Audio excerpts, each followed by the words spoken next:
Hanya kebajikan Tuhan berkenan. Weite tungtian. Sancai. Cietian puji dan syukur kita panjatkan kehadirat Wang Tien Sangti yang maha mulia, yang maha kasih di tempat yang maha tinggi. Karena berkat rahmat dan kuasanya, kita masih diberi kesehatan, kita masih diberi keberkahan hingga saat ini.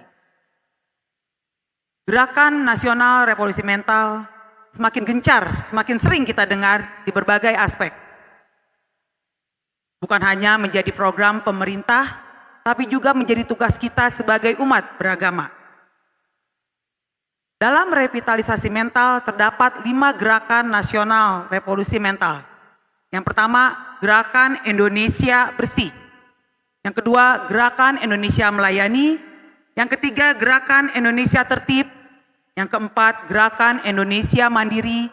Yang kelima, Gerakan Indonesia Bersatu. Pada kesempatan ini saya akan membawakan Ciang Tao dengan tema Indonesia Mandiri. Lalu bagaimana dengan Indonesia Mandiri? Artinya, bangsa Indonesia harus mampu memenuhi kebutuhan rakyat Indonesia sendiri, tidak bergantung kepada negara lain untuk memenuhi semua kebutuhan rakyatnya, baik dalam bidang pangan, energi, maupun teknologi. Salah satu contohnya adalah beras. Beras yang merupakan makanan pokok rakyat Indonesia, makanan sehari-hari rakyat Indonesia, di mana kebutuhan beras itu sangat tinggi, sehingga pemerintah harus mempunyai inovasi, harus mempunyai ide-ide kreatif untuk memenuhi kebutuhan rakyat. Agar ketahanan pangan tetap terjaga, pemerintah harus memberikan inovasi-inovasi kepada rakyatnya untuk memenuhi kebutuhannya, yaitu dengan pemilihan bibit unggul, penyediaan alat-alat teknologi yang canggih untuk mendukung teknik penanaman dan cara memanen yang baik. Untuk itu, bangsa Indonesia harus kreatif, harus berinovasi, dan mempunyai etos kerja yang tinggi.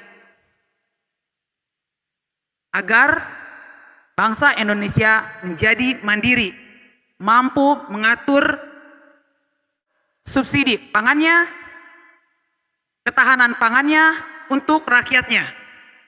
Selain itu, tidak hanya pangan, namun teknologi dan energi, agar dapat bersaing dengan negara di dalam era globalisasi ini. Begitupun dengan makin-makin yang ada di Indonesia. Makin-makin harus menjadi makin yang mandiri, mampu mengatur makinnya sendiri, mampu melayani umat-umatnya sendiri, dan melaksanakan semua upacara-upacara secara mandiri tanpa meminta bantuan dari makin lainnya. Contohnya, jika ada upacara lien atau upacara kematian, lakukanlah upacara tersebut oleh badan pengurus dan rohaniwan makin setempat.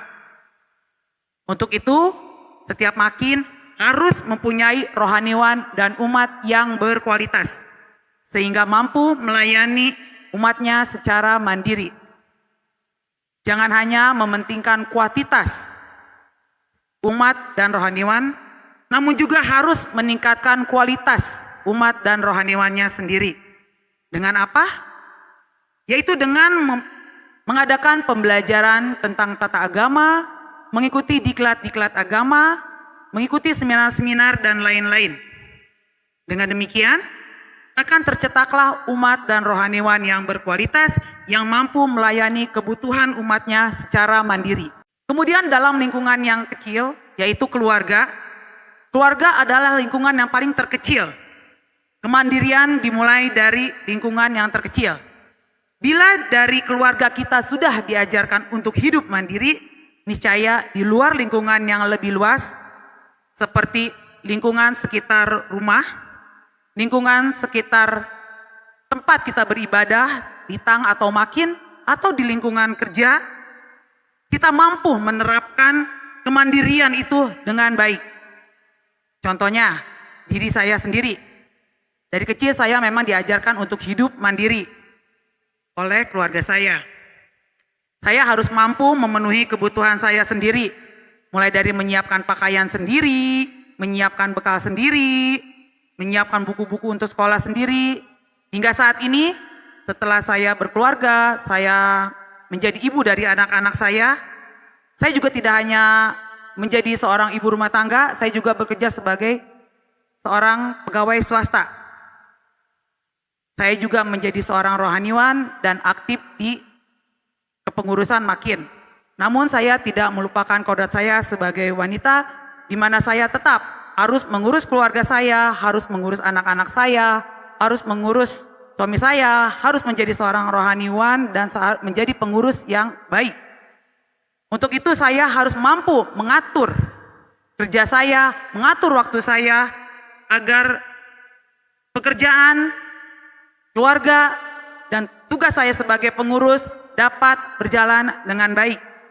Sehingga saya dapat menjadi seorang perempuan yang mandiri.